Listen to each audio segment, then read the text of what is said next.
The taste of expensive wine still lingered on her lips as she spoke the words that would shatter our world.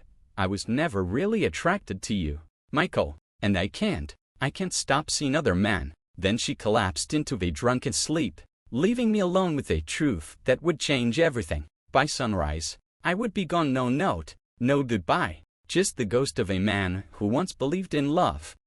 My name is Michael Anderson, and I've always been the kind of guy who believed that hard work could fix almost anything. It's just how my father raised me in our small Connecticut town. You put your head down, you grind, and everything else falls into place. That mindset shaped my life, especially my marriage to Jessica. For 2 years, my days were a blur of meetings, deadlines, and deals at Thompson Partners. I'd wake up before dawn, kiss Jessica's sleeping form, and dive into the corporate jungle of Manhattan. By the time I made it back to our Brooklyn brownstone, I was too drained to do much more than whisper goodnight before falling into bed. But I told myself it was worth it. I was building a life for us, making sure she'd never have to worry about anything. When I wasn't working, she was all I thought about: how to make her happy, how to give her the life she deserved. I'd bring her designer handbags from my business trips to Paris, plan weekend getaways to the Hamptons to make up for lost time. It wasn't perfect, but I figured she understood that love isn't about perfection, it's about showing up and trying. At least, that's what I thought. Looking back, I realize I might have gotten it all wrong, but at the time, I didn't see it. I thought working harder meant loving harder. When things started feeling off, when Jessica barely acknowledged me anymore, I brushed it aside. We were just settling into married life. I told myself, deep down, I knew something wasn't right, but I didn't want to believe it. That's why I planned that fateful dinner, one last attempt to reconnect, to remind her of why we fell in love. I spent hours preparing her favorite meal, the same chicken parmesan I'd made on our first date in the tiny Manhattan apartment. I set our dining room table with the Waterford crystal we'd received as wedding gifts, dimmed the lights just right, and chose a playlist of slow songs that reminded me of our first dance. When Jessica walked in, she looked surprised. "Wow," she said, her eyes landing on the candlelit table. For a moment, I saw a flicker of the woman I'd fallen in love with. She kissed my cheek, sat her down, and smiled. The conversation flowed easily. At first she complimented the food, joked about my hidden culinary talents, and laughed genuinely for the first time in months. But after her third glass of wine, everything changed. She leaned back in her chair, her expression loosening, words flowing freely. "You're a nice guy, Michael," she said, swirling the burgundy liquid in her glass. "You make sure I'm taken care of. That's why I'm here with you." I frowned. "See, what do you mean?" She laughed softly, but there was pity in it. "I mean, I've never really been attracted to you. Not in that way." Her words hit me like a freight train, but she wasn't finished. "You're sweet, gentle, safe, but you're not my type." When I met Brandon, she trailed off, but I didn't need her to finish. I sat there, nodding like a fool as my wife poured out truths that were destroying me. My chest felt heavy, but I kept my face calm. This wasn't an apology, it was a drunken confession, a justification for betraying everything we'd built. At night, as she lay passed out in our bed, her words kept replaying in my head. How I wasn't her type, how she stayed with me because I was a nice guy, how she found what she really wanted elsewhere. By sunrise, I had made my decision. I executed my exit with the same precision. I brought to my business deals. One call to my lawyer set the divorce in motion.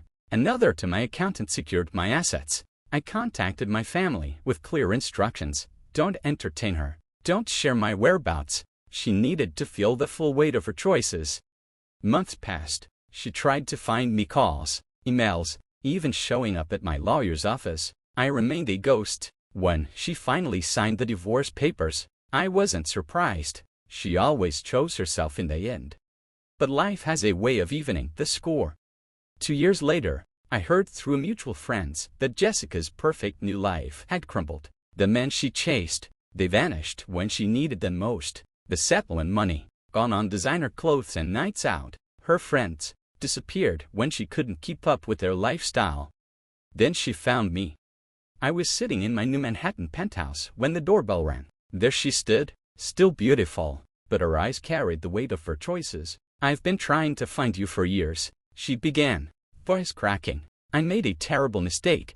I cut her off. "You made your choice, Jessica. You weren't attracted to me. Remember, I wasn't your type." I leaned closer, making sure she understood this wasn't a conversation, it was an ending. "Go find your type and see if he wants you now." As I closed the door on her tears, I felt nothing. No satisfaction, no anger, just peace. Sometimes the greatest gift you can give someone who betrays you is your absence. And sometimes, the best revenge isn't revenge at all, it's living well enough to become someone they can't have. They say what doesn't kill you makes you stronger, but that's not quite right. What doesn't kill you makes you different. It makes you someone who knows their worth, someone who won't settle for less than they deserve, someone who understands that sometimes love isn't enough, respect has to come first. Today, I stand at my office window, watching the sunset paint Manhattan in shades of gold. My phone buzzes, another message from Jessica. I don't need to read it. Some chapters are better left closed, some stories better left untold. The irony doesn't escape me. She spent our marriage looking for something better, something more exciting, and now she spends her days trying to get back what she threw away. Last I heard, she's working as a real estate agent in Queens, living in a small apartment with reminders of her past life hanging on the walls, photos from our European trips, the Tiffany vase I bought her for our first anniversary, all memories of a life she chose to destroy. Her friend Sarah reached out to me last week. Apparently, Jessica's been talking about me at their wine nights, reminiscing about our life together, claiming she's changed. Sarah thought I should know that Jessica's been sober for 6 months, seeing a therapist, working on herself. But here's the thing about change, it means nothing if it comes too late. The woman I was married to, the one who laughed as she told me I wasn't her type, she taught me something valuable. She taught me that love without respect is like a house built on sand. It might look beautiful on the surface, but it will never last. She taught me that sometimes the bravest thing you can do is walk away, even when every fiber of your being wants to stay and fight. These days, my life is different. I've found success in ways Jessica never imagined. The investment firm I started after our divorce has grown beyond my wildest dreams. I have a team of people who respect me, friends who value loyalty above all else, and a peace of mind that no amount of money could buy. Sometimes, on nights like this, when the city lights twinkle like stars beneath my office window, I think about that dinner, the candles, the wine, the truth that spilled from her lips. I think about the man I was then, so desperate to make things work, so blind to what was right in front of me. And I'm grateful for the pain that forced me to grow. Grateful for the betrayal that set me free. They say time heals all wounds, but that's not quite true. Time doesn't heal, it reveals. It reveals who you really are, what you're capable of, and most importantly, what you're willing to accept. Jessica's betrayal didn't break me, it awakened me. It showed me that sometimes the worst thing that happens to you can become the best thing for you.